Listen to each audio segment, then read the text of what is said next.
সময় আর নদীর স্রোত কখনো কিন্তু এক জায়গায় থেমে থাকে না। সেই রকমভাবে মানুষের জীবনেও খারাপ সময়টা সবসময় থাকে না। আল্লাহ চাইলে ভালো সময়টাও দিতে পারে।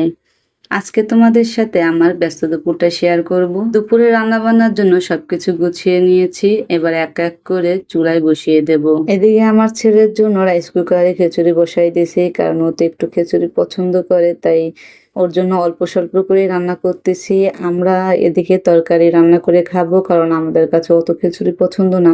খেলেও একবেলা খেতে পারি, দ্বিতীয় বেলা আর ভালো লাগে না। যাই হোক, আমার এদিকে রান্না প্রায় কিন্তু শেষ হয়ে যাচ্ছে। আমি এদিকে রান্না শেষ করে ঘরের কাজে গুছাতে চলে যাব। আজকে একটু বেশি কাজ করার ইচ্ছা আছে, যেহেতু সময় পাইছি অনেক। রান্নাটা খুব তাড়াতাড়ি হয়ে গেছে, সেজন্যই ভাবলাম যে ঘরে একটু কাজ গুছিয়ে নিই। তো প্রথমে আমি আমার খাটটা গুছিয়ে নিচ্ছি। আর খাট যদি একটু এলোমেলো থাকে তাহলে মনে হয় আমার ঘরে সবকিছু এলোমেলো, কিন্তু আমি একটু গুছিয়ে রাখতে পারি না, কারণ আমার ছোট ছেলে ঘরে সবসময় খাটের উপর থাকে, আর ওরা থাকবেই না কেন, আমাদের তো আর একটা রুম নেই বা ছোপা নেই যে সেখানে যে থাকবে, এই একটা খাটের উপরে যে থাকতে হয়।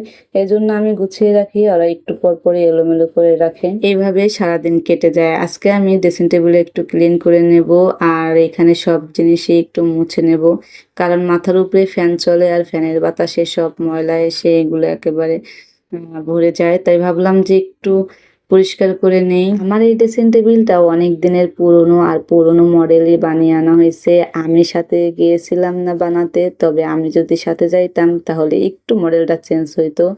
যাই হোক, বানিয়ে আনা হইলো, অনেক দিন হয়েছে, এখনো অনেক ভালো আছে।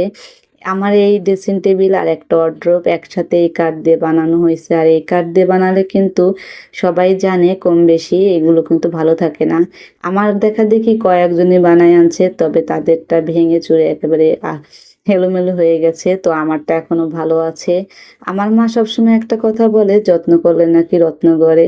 তবে আমার কথাটা বাস্তবে মনে হয়, যত্নে সবকিছু। যখনই যে কোনো জিনিস পরিষ্কার করতে যাই না কেন, মার কথাটাই মনে পড়ে, কারণ মা তো সবসময় ছোটবেলায় দেখতাম এরকম ভাবেই সব জিনিসই যত্ন করে রাখতো।